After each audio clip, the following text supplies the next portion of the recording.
Good morning. My name is Father Matthew Carnes. I am an associate professor in the Department of Government here at Georgetown, and I currently serve as the director of our Center for Latin American Studies.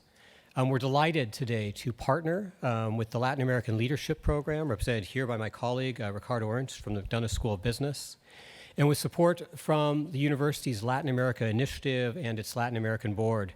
We're excited to offer this discussion, this all-morning discussion with three panels that we've titled Venezuela, Charting the Future. Now, we gather here in the context of Georgetown University, which you may know as the nation's oldest Jesuit and Catholic university. And one of the purposes of a university, and one of Georgetown's purposes from its beginning, is to convene conversations. Conversations, especially when the conversation currently is difficult, when emotions are raw, when relations are frayed, when suffering is great, and when solutions seem in short supply and are all the more needed. Universities provide this very unique context for addressing questions with a viewpoint that is both attentive to transcendent concerns of justice and of human dignity, but also with an urgency to respond to needs in our day. Now, when we first took up this topic and started planning it back in October, November of last year, we knew that we were entering into discussion of one of the most troubling political and economic situations in our hemisphere. We were concerned that the process in Venezuela seems to be departing so radically from hopes for democracy, for full participation, that it is resulting in losses of life, in mass migration, in hunger, and in shortages, and in the slowdown of the economy that are deeply concerning. But we're concerned, too, that discussions seemed so polarized at times that little meaningful dialogue was happening, that too often all or nothing policy options were presented, and the focus on the severity of the moment sometimes obscured the sense of a path forward. So we thought, can we convoke here, in the way that Georgetown has done many times in its history, conversations about a path forward? Some of you may remember back in 2004, there was an important conversation that brought together thinkers from around the region to talk about the future of Venezuela at a particularly pressing moment in its history. Just last year, we convoked some scholars. We brought in Jennifer McCoy and Dan Hellinger to talk about the current situation in Venezuela. And now we build on that as we have this conversation about charting the path forward. So we thus seek to take a forward-looking direction in our day's events. We hope to base our analysis in a sober and thorough assessment of the current situation, as observed from the experts we've gathered here, from business, from academia, from international organizations, from government, and from think tanks. And we seek to keep our eyes trained on the ways that we can bring together our communities and especially offer opportunities for the Venezuelan people to again rebuild their lives, rebuild their society, how trust might be restored. Now, I know that's a tall order, but we draw on two visions that I want to share as we begin and maybe frame our discussion. So first, I mentioned that this is a Jesuit university, and that means that we have a mission deep in our heart, deep in our sense of who we are here, to contribute to a just and peaceful solutions, even in the most polarizing situations. We refuse to accept the idea that even seemingly massive problems are insuperable. And we refuse to believe that the human capacity for honest recognition of harm or for justice or even for reconciliation can be thwarted. Instead, we're committed to the long, hard work that gets from violence to peace, from exclusion to opportunity, from suffering to participation. And in our vision, we think back to the history of this particular university, formed first at the same time that this nation was trying to take shape, but then the Walsh School of Foreign Service, which is coming up on its anniversary, it's actually its centenary, founded in 1919 when the fires and the devastation of the First World War were still so fresh, and when the wounds and the scars were not yet healed. It was then that Father Walsh had the vision of a school of foreign service that would foster first and foremost trade and commerce, new understanding. It would form leaders in diplomacy and dialogue, and that together we could ensure a new era of shared opportunity and shared prosperity for our hemisphere. So it's out of that vision as a university, a Jesuit university, with the mission of service and pursuit of justice, that we formulated the framing introduction for this conversation that we'll have today. You have it in front of you on the descriptions. As words of invitation, we wrote that Venezuela is in the midst of an unprecedented crisis, both political and economic. Economic dislocation and upheaval, widespread protests, and government crackdowns have left the country's future troublingly uncertain. We asked ourselves, what are the short and long-term outlooks for Venezuela? How can the United States and the rest of Latin America and the global community facilitate a transition back to economic growth, back to social peace, and back to political stability for this country that had stood out from the region for the ways it had lived those things?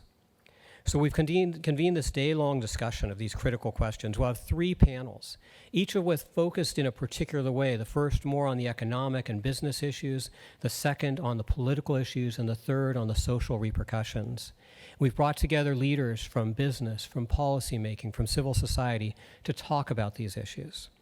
And you'll notice that rather than present papers or give long presentations, what they'll be doing is presenting their perspective from the ways they've worked in the trenches, in the analysis, that will allow us to then surface a common set of questions. Hopefully this will lead then to a facilitated and structured dialogue and leave a space for us each to contribute to a path forward. So structured discussion, questions, and outlook towards the future. That's the charge we gave ourselves, and it's the charge that each of the speakers you'll hear from today was willing to take up. So let's go ahead and begin. And we'll begin with our first panel, titled The Economy, Business, Energy, and Finance. It'll be moderated by my colleague from the Georgetown University Law Center, Professor Alvaro Santos. And I invite him to please come forward along with the featured panelists, Ramon Espinaza, Luis Vicente Garcia, and Alejandro Werner. Thank you.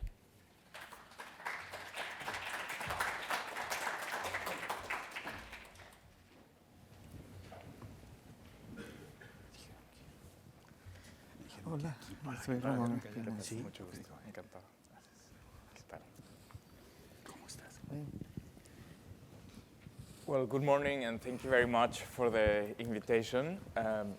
We're very fortunate to have this remarkable group of speakers. And so what I'm going to do is introduce briefly each of them and then also highlight some of the questions that we've asked them to address. And we asked them to speak for no more than 10 minutes so that we have also an opportunity to engage with the audience. And so our panel is called The Economy, Business, Energy, and Finance. And so first here, I'm going to introduce each of them, and then we'll proceed. So first will be Ramon Espinaza, who is a global energy specialist. He earned an MPhil and PhD in economics and energy economics from Cambridge University, and he was chief economist of Petróleos de Venezuela between 1979 and 1999. He then joined Georgetown University and has been teaching a course called Western Hemisphere Energy Security, which he continues to teach during the fall semester. He's also the lead oil and gas specialist at the Inter-American Development Bank. And he received 2 other degrees, one in industrial engineering from Universidad Andrés Bello in Caracas, and another in development studies from the Institute of Social Studies in The Hague. He's the author of several studies and working papers. Thank you for joining us this morning. Next will be Luis Vicente Garcia Giliberti, who is an economist with more than 30 years of experience in finance, franchising, and entrepreneurship. He's a teacher, mentor, and international speaker, a member of the Global Economic Initiative, the International Entrepreneur Foundation, the Best-Selling Authors International Organization, the National Academy of Best-Selling Authors, the National Association of Experts, Writers, and Speakers, and the International Academy of Filmmakers.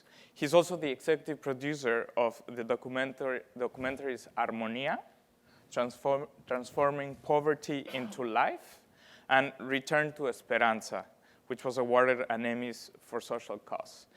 He's co-author of 9 bestsellers and author of 2 franchise books, and has also served as Goodwill Ambassador for Buena Voluntad.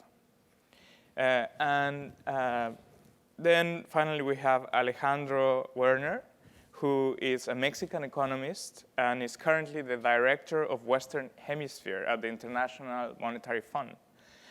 Before, he was head of corporate and investment banking at BBVA Bancomer from 2011 to 2012. And previously, he worked as professor of economics at Instituto de Empresa in Madrid, Spain. He was Undersecretary of Finance and Public Credit of Mexico, Director of Economic Studies in the Bank of Mexico, and professor at ITAM, the Instituto Autónomo de Mexico. He got his PhD in economics from MIT, focusing on exchange rate target zones and stabilization policies. And the World Economic Forum named Mr. Werner a young global leader in 2007. So we've asked our speakers today to tell us about their views on the economic situation in Venezuela. And some of the questions that we've presented are diagnostic. So what are the main features of the current economic crisis? What are the causes of this crisis? What's the current state of Petróleos de Venezuela, the country's most important engine for economic growth? What's the view of multinational corporations, especially in the energy sector, regarding the economic prospects for the country? What role does transnational crime and corruption play in the crisis?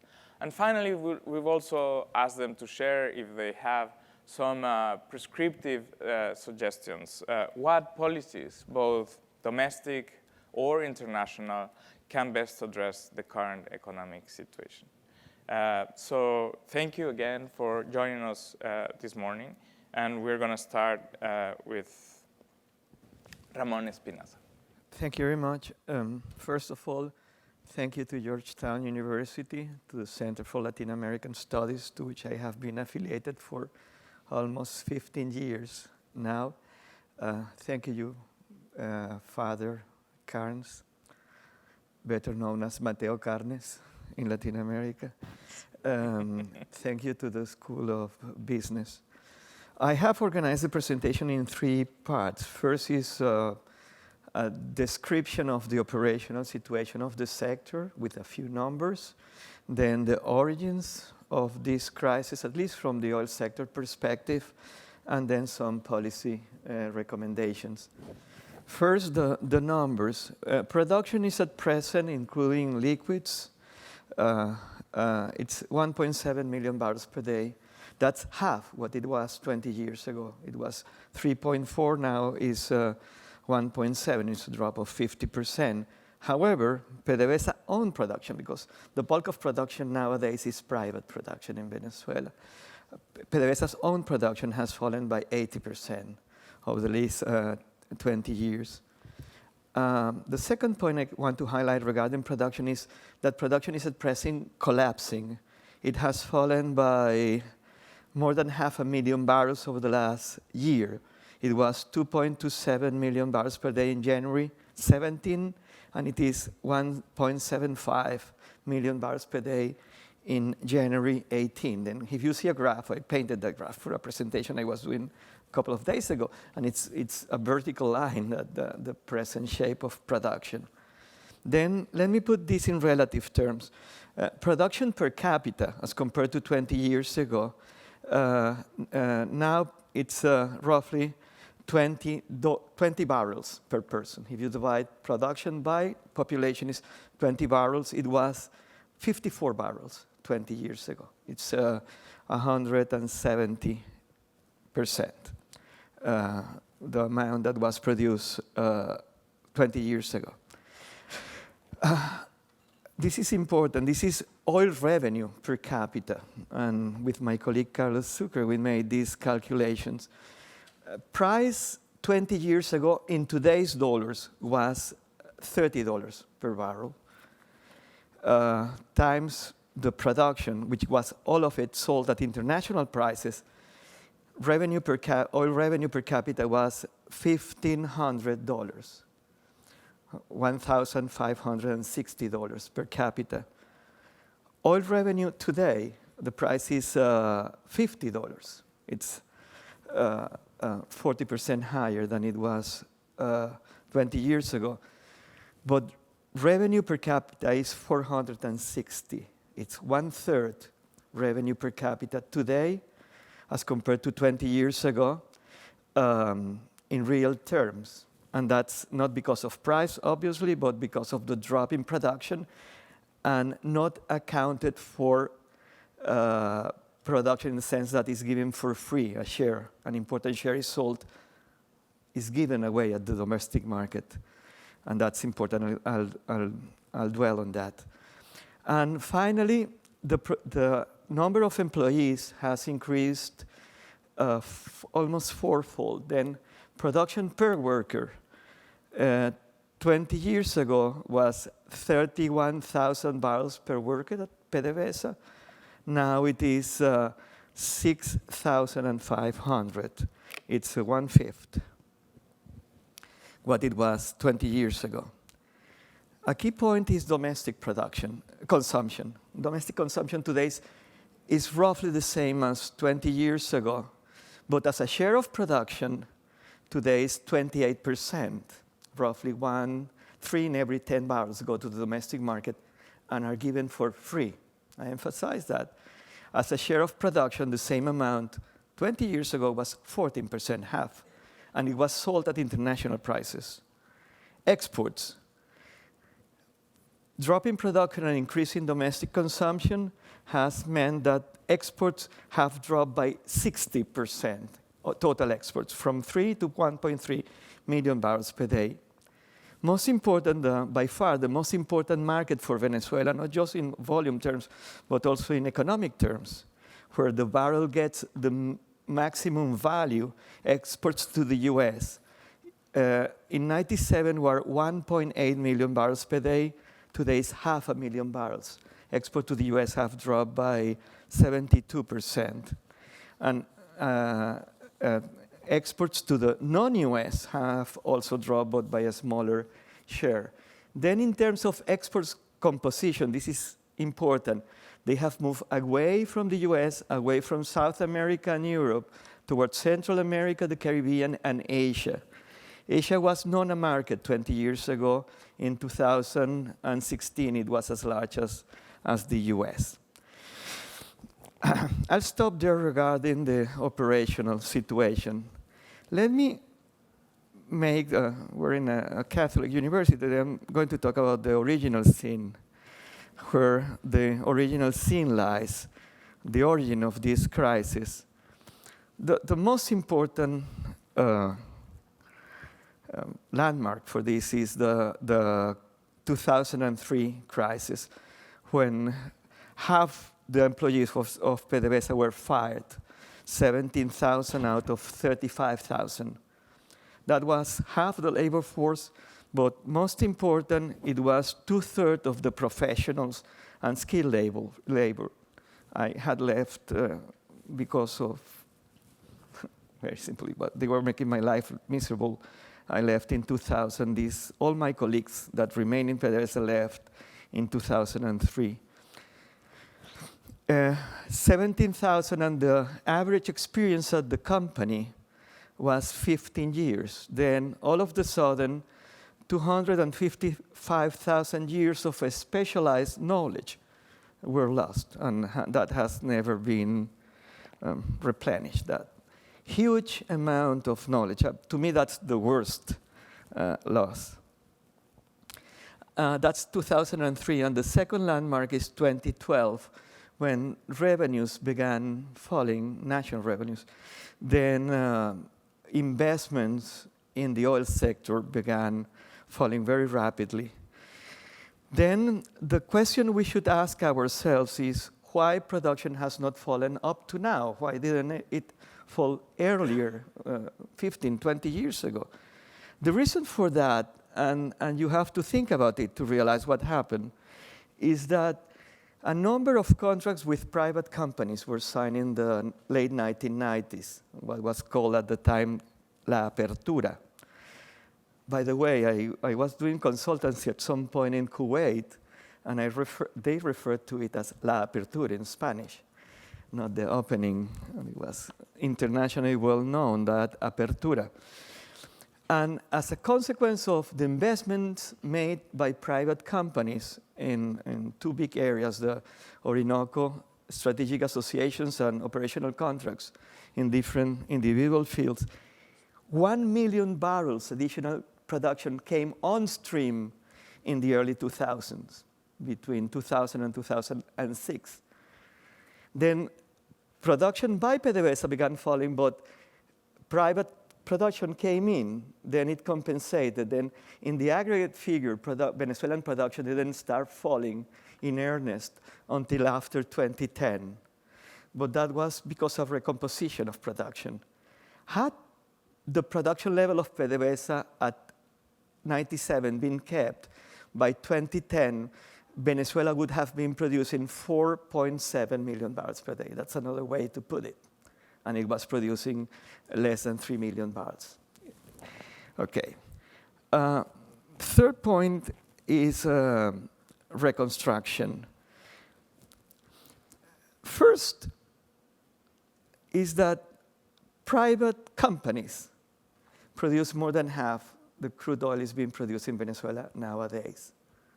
Chevron Texaco, no? Chevron produces nowadays more than 500,000 barrels per day in Venezuela. Then you have Repsol, Eni, Total, and the others, las innombrables. Okay, then the reconstruction has to be with private investment. This is not an ideological statement, it's very practical. Venezuela lacks the savings, the manpower, the engineering capacity, the access to technology, and the access to markets. Then, in the short to medium run, and to me, in the long run, this has to be done by private companies. Then I would stop talking about the situation of PDVSA. I mean, we have to talk, and I have always done that, of the situation of the Venezuelan oil sector. The oil sector goes beyond PDVSA, and that will be the situation. I will conclude with 2 or 3 remarks. You know what's the first reason for dropping production in the Faja nowadays? Is the theft of equipment, burglary. They're stealing pipelines and engines, motores, cables, corruption, obviously the distortion that the exchange rate represents, and the lack of labor discipline. And this has not that much to do just with the oil sector, but the state of the country, not just regarding the economics, but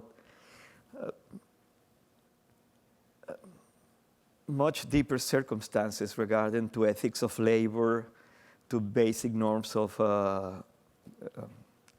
convivencia, and the like. And those are my remarks. Thank you very much. Next, we're going to ask Luis Vicente Garcia Giliberti. Thank you. It's a pleasure to be here. Father Carnes, thank you for the invitation, and particularly talking on this subject so important to us, which is Venezuela. When I first came to Georgetown in 1981 as an undergraduate student, things were much different. Venezuela had just finished a 25-year period of continued growth. Average GDP growth from 1955 to 1978 was almost 2.7%. So you can imagine at the time, Venezuela was booming in many sectors. There were very large amounts of foreign direct investments in every single field, every single industry, in manufacture, in infrastructure. And there was also an incredible program that allowed thousands of students to go overseas, prepare, and return home. Today, the situation is so much different that just this morning, 3 people have asked me why I'm still in Venezuela. So you can see the drastic change of the situation we have seen over these past years. We already know certain issues about Venezuela, but most importantly, I will try to focus on 3 areas: inflation, GDP decline, and the financial sector. One of the debates that we were having for the past 3 years was whether or not Venezuela was in hyperinflation. The economists, the accountants, they all had different theories behind it, but it was only raised in November last year when the inflation rate for the month of November reached 52%. After that, we had 80%, almost 80% in December, 84 to 88%, depending on which source you have in the month of January. And that meant that the inflation rate that we had in 2016 of 500% just increased 5 times to 2,600% last year. If the trend continues for February and March, as all the private sector economies that follow the consumer price index continues, we are probably going to see a 13,000% inflation rate on a year-to-year basis. That has changed all of the operational side in Venezuela. You can imagine it is impacting the cost structure of every single company and every single family. How do we cope with hyperinflation is some of the most important things that we are learning day to day. There's a scarcity of everything, as you may imagine. There's a scarcity of food and medicine, but also cash. Banks are strapped of all cash, so we are not allowed. We can go to a bank and you just get one bill. It's a 10,000 bolivar bill. Sounds a lot. It's a few pennies. So hyperinflation has actually been the focus of conversations amongst economists. How is it affecting the companies that you have no idea how to pay for the raw supplies or the raw materials, or how to put the prices of the goods and services you're going to sell? So it is a very complex moment in which we're living right now in terms of this inflation, which many economic studies, remember there are no official figures, we have private sector economists that are doing this, and some estimates indicate already that we may have a 6 to 9-digit inflation rate for 2017. The second is the size of the economy. As Mr. Espinosa was saying, oil production came in half. Well, the country was reduced in half. GDP has been declining, and I'm sure Alejandro will tell us a little bit more about it, for the past 4 years. The IMF estimated a 15% further drop for this year. Altogether, and depending on the numbers that you see, the economy has dropped 40 to 50% over the past 5 years. That's a very drastic reduction in size. You have idle plants, you have empty warehouses, you have no distribution centers. What you were saying about the robbery in the oil industry, it is happening in every single industry throughout the country. And you also have an increasing cost of transportation. Now you need convoys to transfer products from one place to another.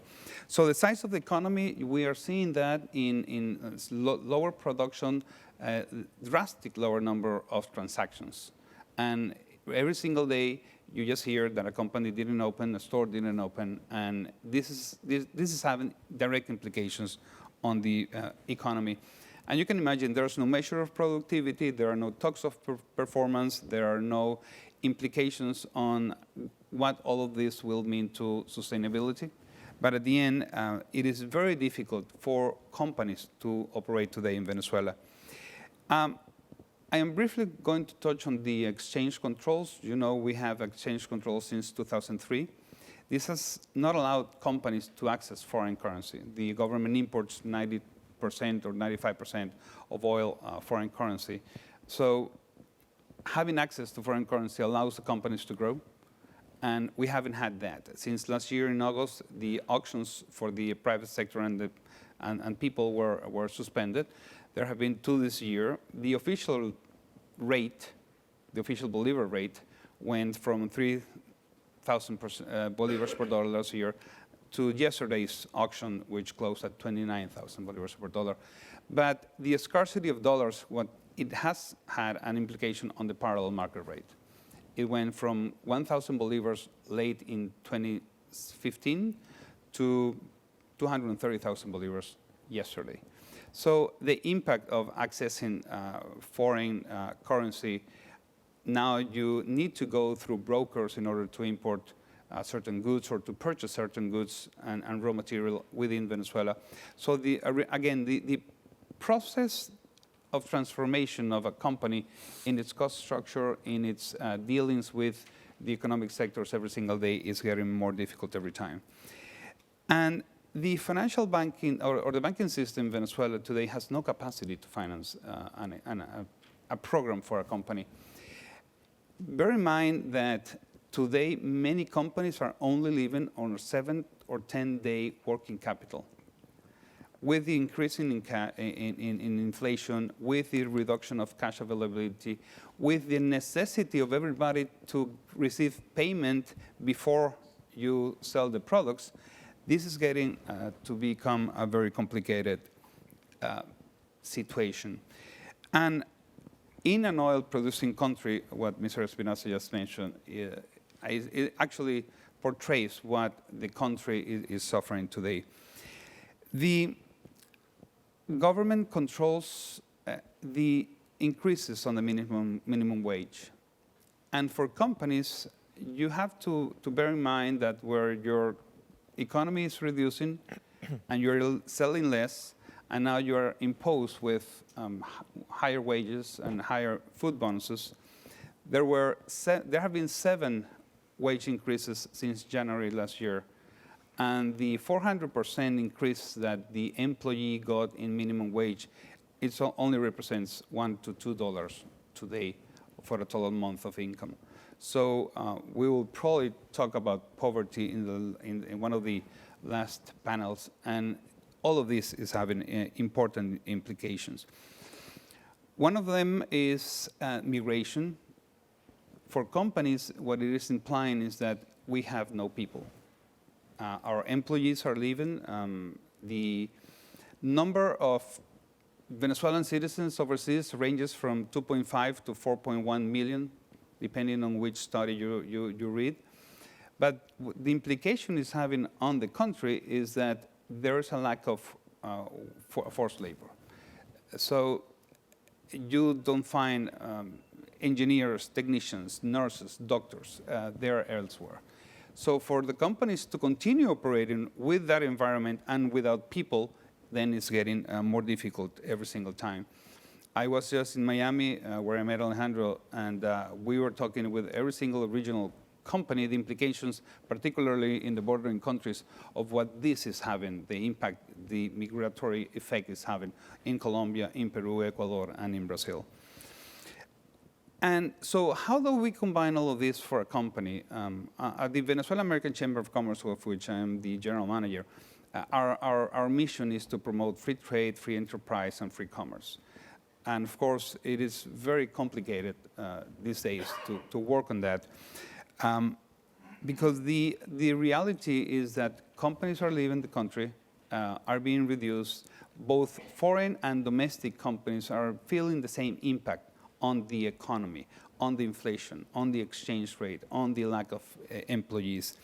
So the increased transportation, the security costs that are now being needed to implement it in every company, the bigger, as you know, controls imposed by the government, or the internal costs due to the changing environment in Venezuela. You need to retain your employees, you need to retain your talent. They are leaving, and it is getting to be, it's going to be a very complicated storm, if we can call it that way.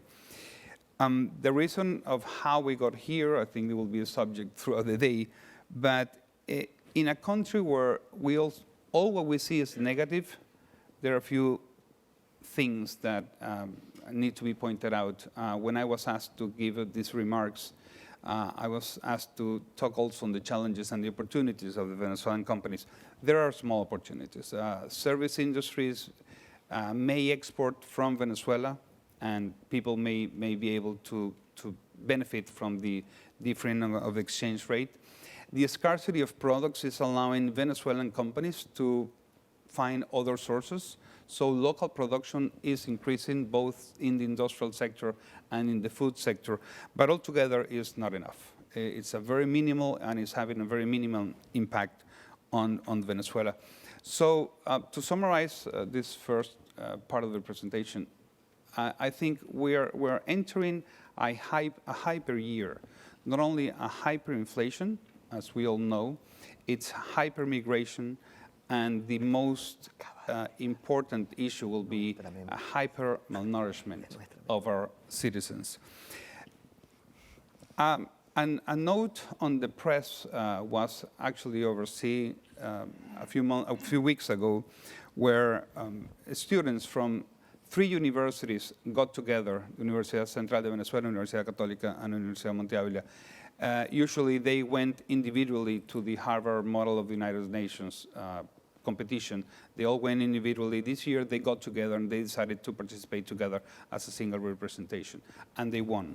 It's not the first time Venezuelan students win this award, but it was the first time they all got together, and instead of competing against each other, they all went together. This is probably what we all have to start thinking about, getting together and looking forward to the next part. Thank you very much. And next we have Alejandro Werner. Thanks, and again, as the other panelists, thanks for the invitation. I mean, it's a pleasure to be here, and it's an honor to be sharing the panel with, such knowledgeable Venezuelans, and that know much more about than me about what has been going on in the country, and what are the perspectives for change and for an eventual turnaround, both on the social, political, and economic aspects of these extreme crises that we are seeing in Venezuela. I mean, as we have heard from Ramon, I mean, it's not a coincidence that every well-regarded Venezuelan economist had started maybe his or her first 10 years of a professional career talking about the natural resource curse, because the Venezuelan economy has been not blessed, but actually cursed by oil. I mean, when one looks at GDP per capita with a half a century perspective, it's one of the few countries in our database where GDP per capita today is below where it was in 1970. Now, the level of GDP per capita today in Venezuela, maybe it's at the levels of the 1940s. It's very hard to find a country that is in that medium-term situation. As it was said before, I mean, in the last 5 years, this catastrophe has been of epic proportions, with a cumulative decline of GDP per capita of 45%. Of a cumulative decline of GDP of 45%. Last year, we estimate in 2017 that the contraction of the economy was 15%. We're estimating a similar number for 2018. And you have to bear in mind that part of this, of the measurement of GDP, is government services.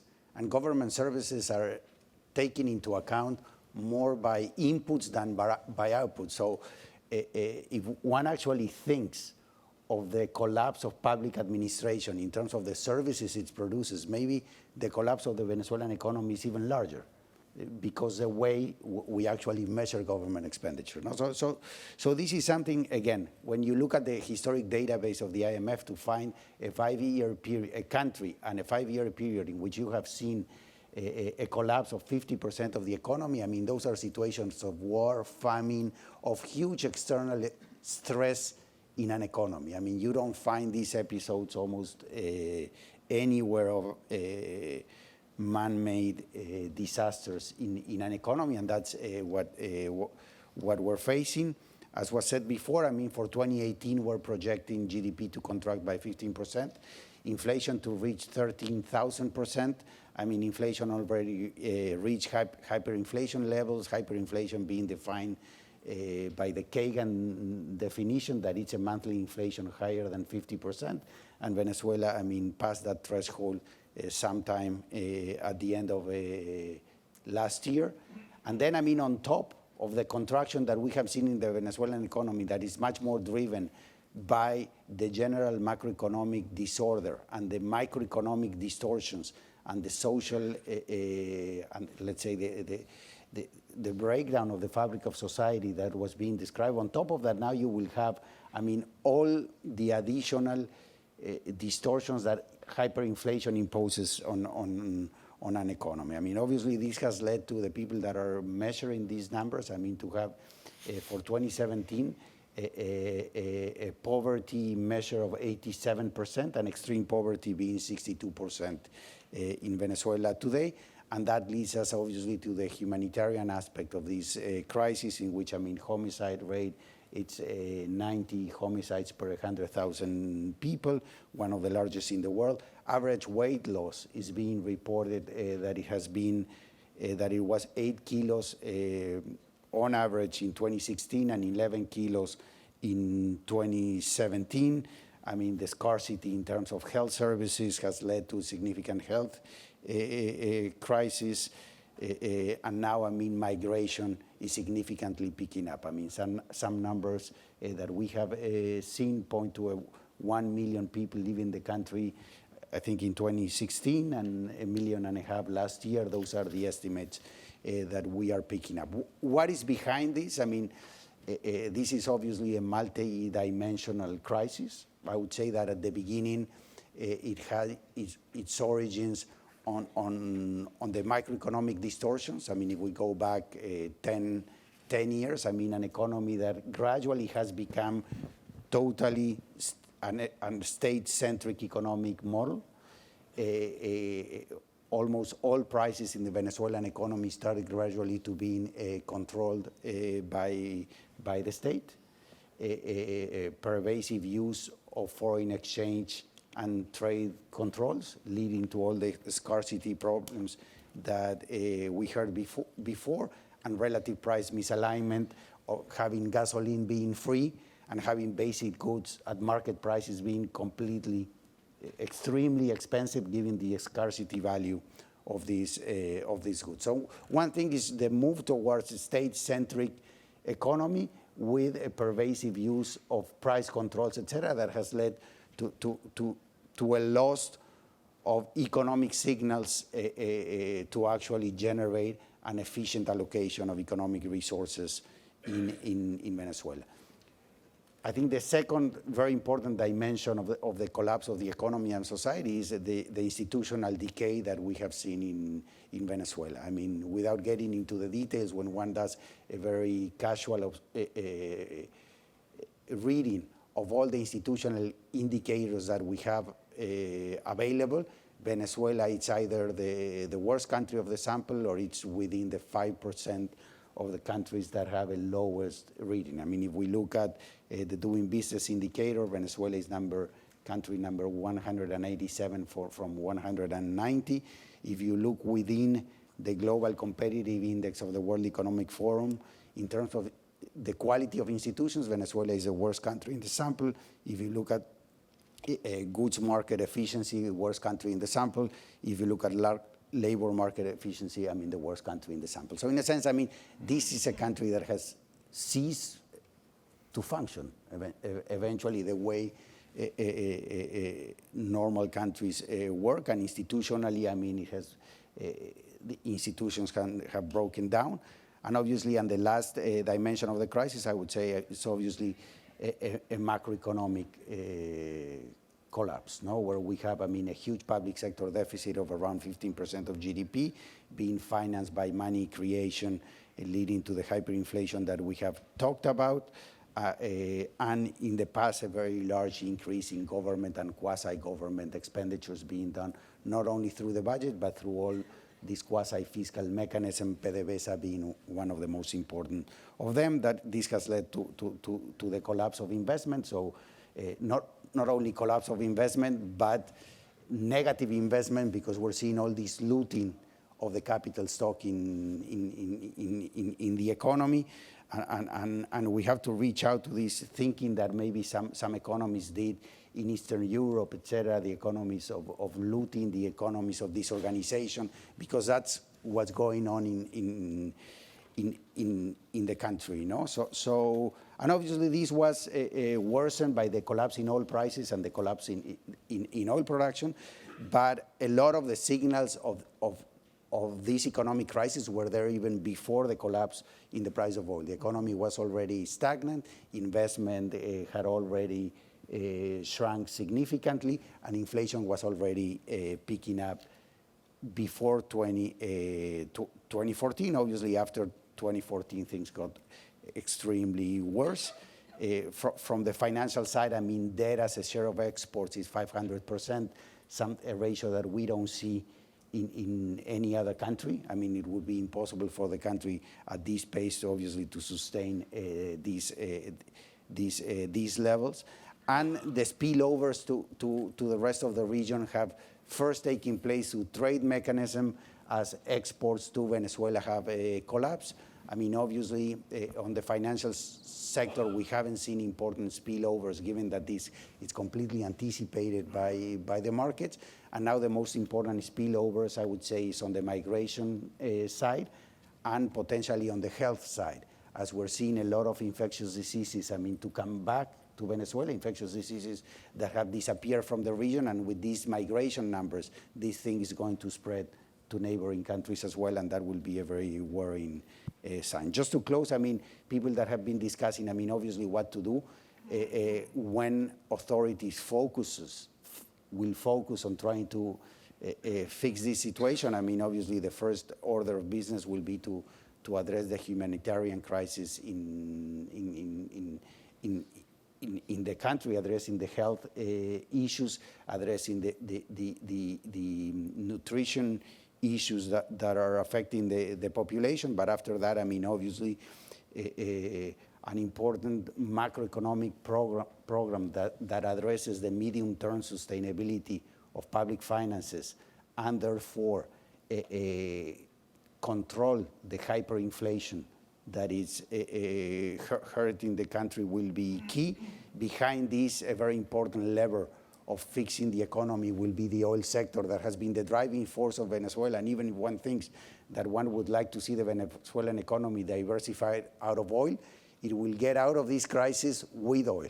So, I mean, a very important lever will be to fix the oil sector, and what we heard from Ramon will be key. And the fastest the situation in the oil sector can be turned around, the quicker we will see a recovery on the economy. I mean, obviously, rebuilding institutions will be a long-term process, but it will be key to generate confidence and trust so investment can come back to the country, unifying the exchange rate, eliminating gradually and in a smart way the huge subsidies that we have in the energy sector that are extremely regressive will be key to jump-starting production and to jump-starting the economy. And I mean, more on the, let's say, on the financial side, I mean, dealing with creditors will be very important, given that in the current situation, the debt levels and the debt service that Venezuela is confronting for the next 5 years would be impossible to service them without significantly affecting the Venezuelan population. That's what we have seen. I mean, some Venezuelan economists, I mean, some years ago have said, I mean, the Venezuelan government has defaulted on its citizens, but it has not defaulted on its creditors. No? Now it has defaulted on everybody. On both. But it would be key for the future, I mean, to reprofile the payments, to negotiate with creditors, and that will be an important part of the financial restructuring of the Venezuelan economy. So just to summarize, I mean, the humanitarian aspect will be key, obviously, since day one. And together with that, obviously, the rebuilding of the macro situation with starting to go back to a market-determined price system by liberating, I mean, the foreign exchange controls, by liberating, I mean, control prices, et cetera, and all of this within the establishment of a very important safety net, so that we don't have important, even a worsening of the conditions of those sectors of society that will be most vulnerable. No, so having a well-targeted safety net will also be key to be able to implement many of these policies that, in the case of Venezuela, should lead. I mean, maybe after some uncertainty at the beginning, given the transition, eventually to a relatively quick recovery of consumption, at least, and then a recovery of the economy. In a sense, a lot of people, when these policies are put in place, they talk about the adjustment. But the Venezuelan economy already adjusted. I mean, consumption already dropped. I mean, Venezuela is not borrowing from abroad because nobody's lending to Venezuela. So in a sense, one should think that if a package of policies is implemented correctly, and it has a broad political support in Venezuela, and therefore the uncertainty of implementation is low, it should lead to a much quicker response from the Venezuelan economy than what we have seen in other programs, given the huge decay that we're seeing today. So the marginal product of capital in Venezuela is huge. So in a sense, if you're just able to generate a 1% or 2% of GDP increase in financing, that would lead to a lot of your colleagues to increase production by a huge amount, because production is being restricted sometimes, but very small investments that can actually trigger a huge response due to the huge decay of the capital stock. So in a sense, that's obviously our hope, to see, I mean, as fast as possible, authorities, I mean, start to think on how to fix this issue. And obviously the international community, as always, is there to help and to work with Venezuela in any way that the Venezuelan authorities request.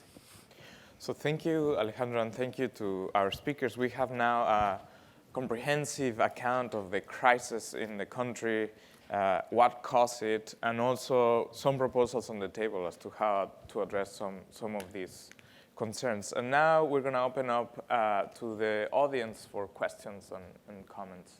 I will ask you to please introduce yourself when you ask a question, and be as brief as you can so that we have more time for others to ask. Thanks. Yes, over there.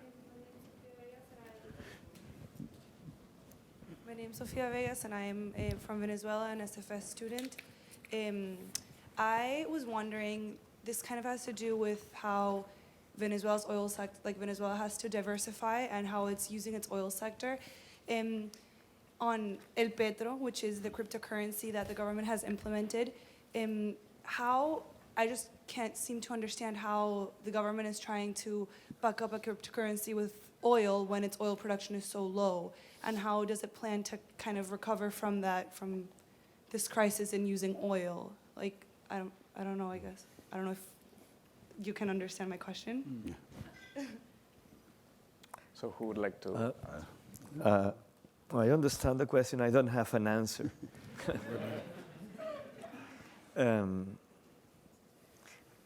I'll let the easy question answer what the Petro is and how it works to Alejandro.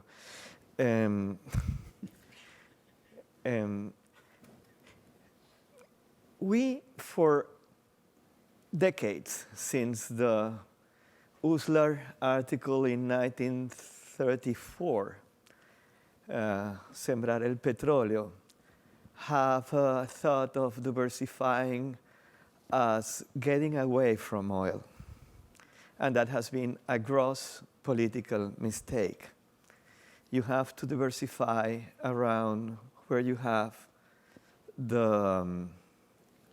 your comparative advantages. And we haven't exploited enough, and we did not exploit enough the potential of the oil sector for developing a number of sectors related to that.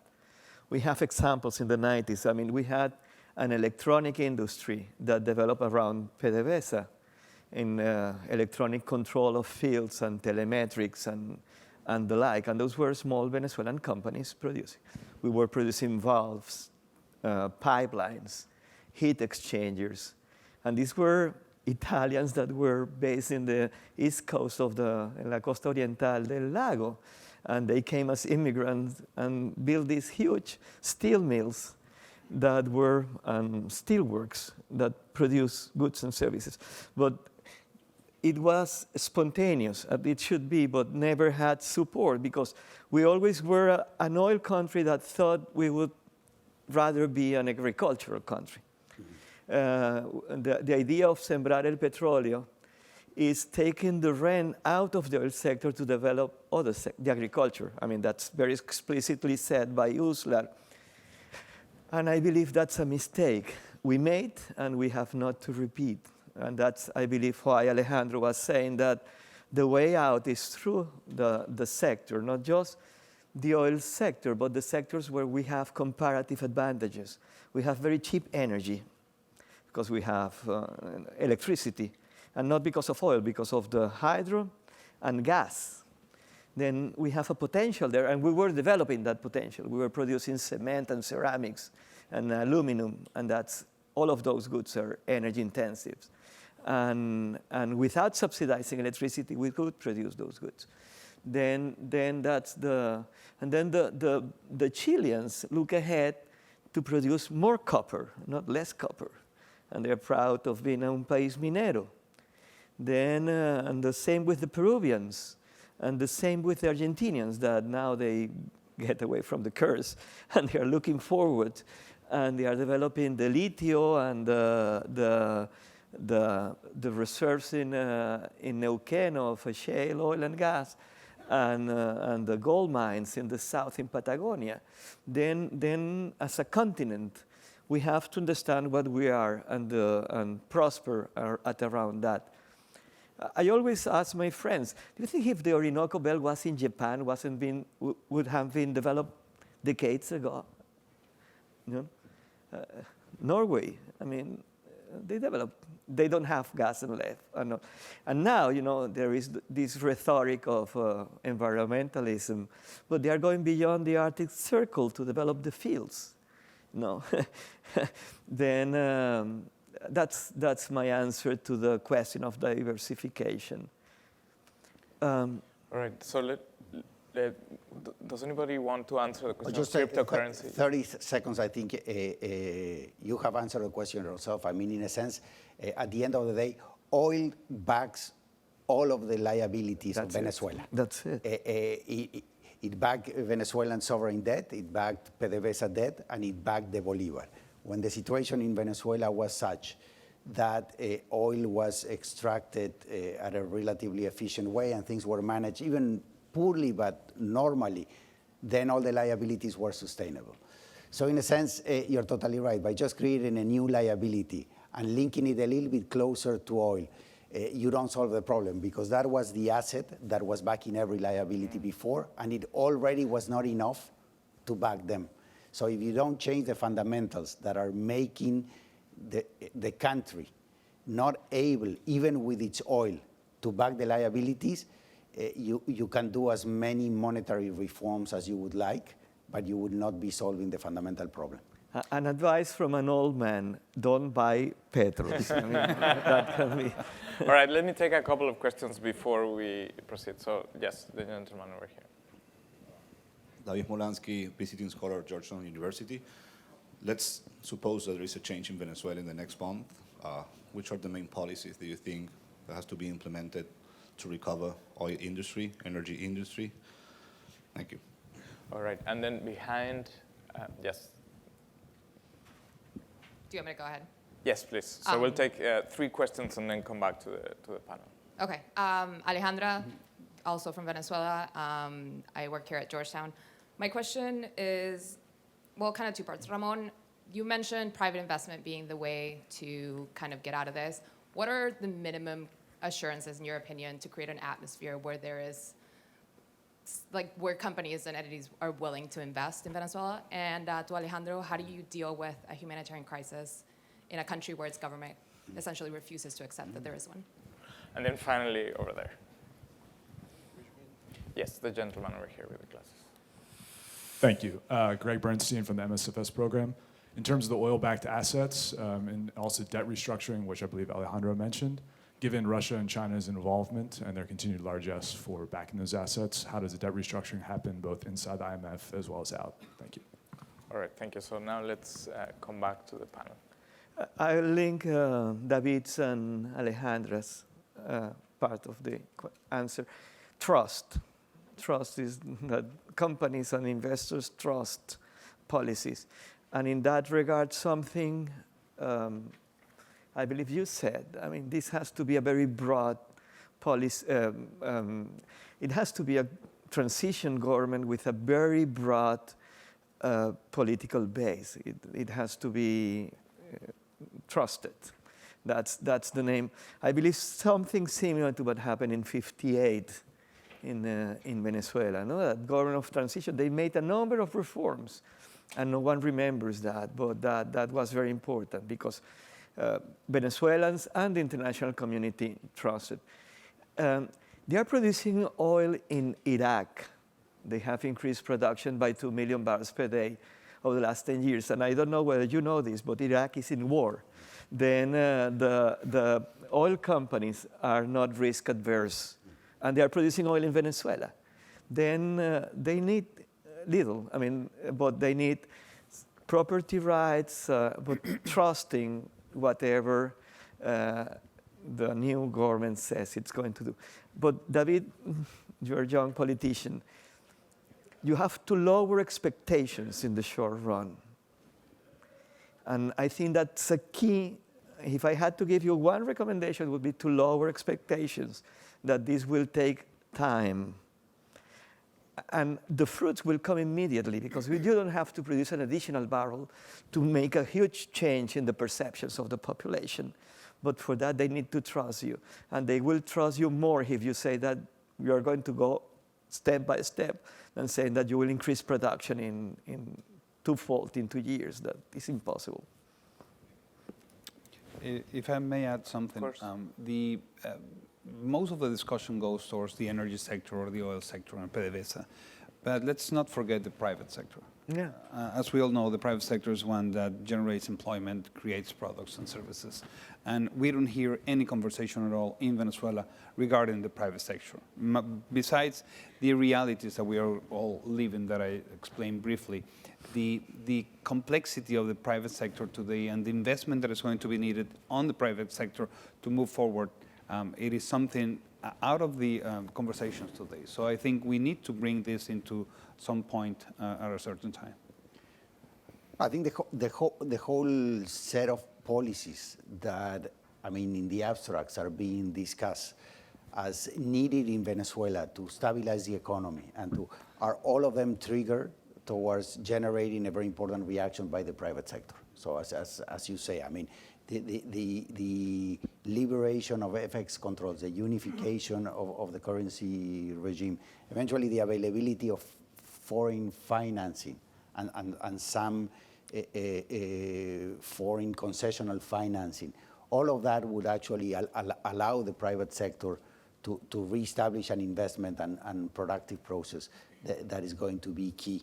However, given the huge dependence on oil of the Venezuelan economy, and given both on the economy side, but also on the public finance aspect and the financial aspects, that will be key to unlocking so many things that it will be a key issue of any reconstruction efforts. But you're totally right that the rest of the economy, as I said before, will also thrive, given that, the pent-up demand for investment is so large that even a small relaxation of the budget constraint will provide a significant boost to production, given the high productivity of capital. You're totally right. I think a lot of the discussion that is taking place nowadays outside of Venezuela is under the assumption that there will be a government that reaches out to its neighbors, to the international community, etc., for support. Until that is not there, it will be very, very hard to do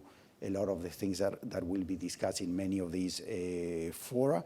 And on debt restructuring, as it has been said by many international financial lawyers, it will be a very complicated restructuring.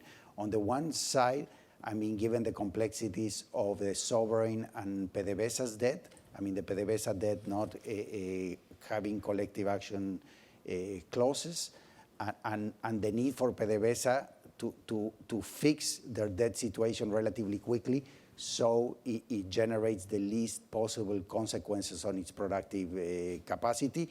And on the other side, on the side of the creditors, you're totally right. You have your traditional creditors on the financial sector, but you have sovereign and quasi-sovereign players.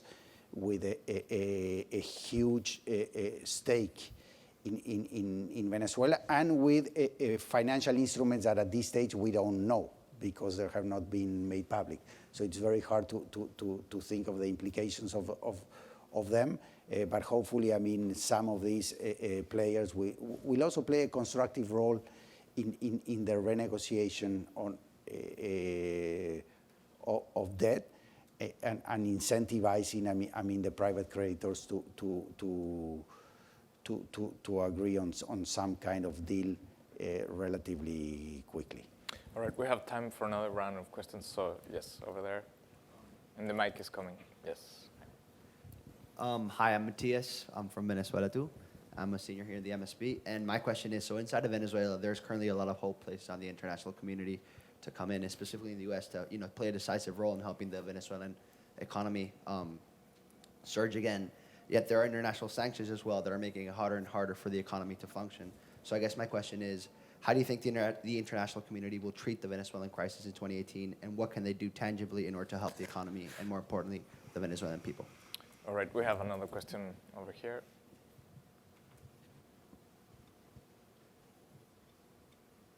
It's over here. That gentleman. Keep your hand raised. Can you raise your hand over there? Yes, right here, right next to you. Right there. Thanks. Oscar Zimmerman. I also work at Georgetown University. Two questions. What is the present status of the Guri Dam? The Guri Dam. Guri Dam. Yeah. Guri? Guri. Yeah. Guri. And why is this the case that the export of oil to the U.S. has dropped? Mm-hmm. And then final question over there.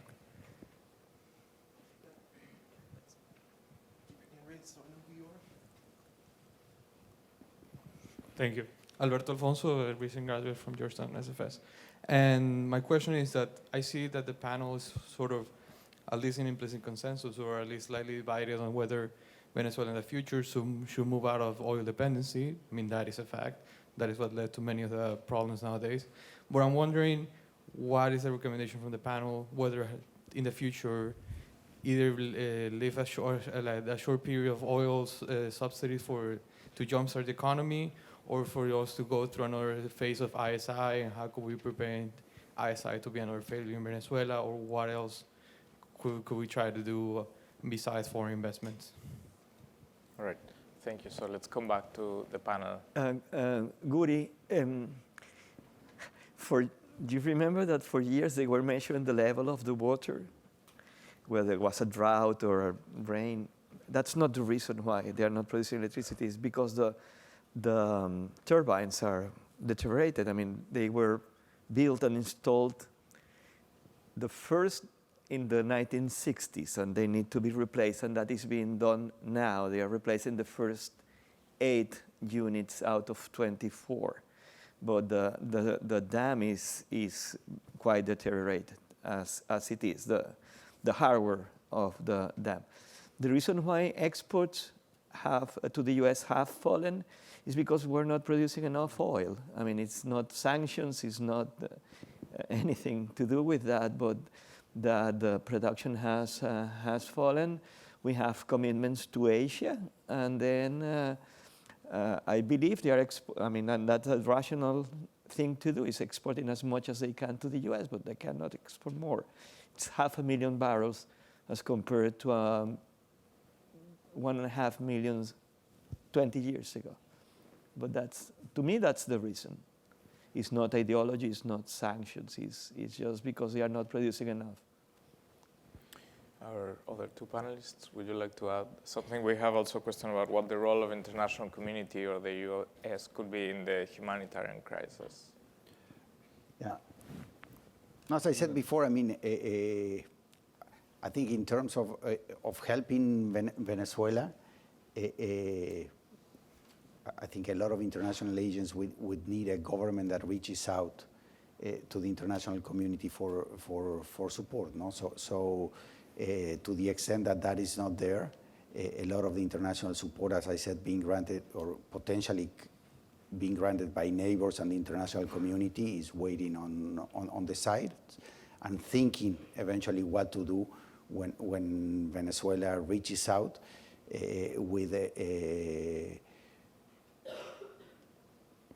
in our case, let's say, in terms of the financial and macroeconomic aspects, also to build a medium-term sustainable macroeconomy. And in that sense, that would be our role.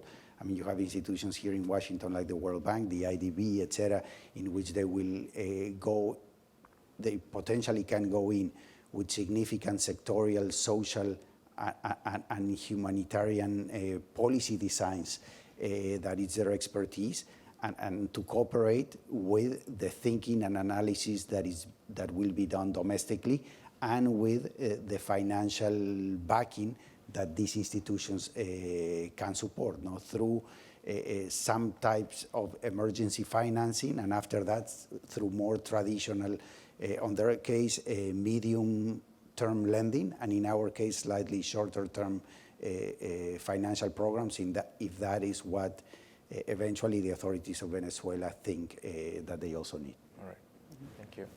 Well, please join me in thanking our panelists for this wonderful remark.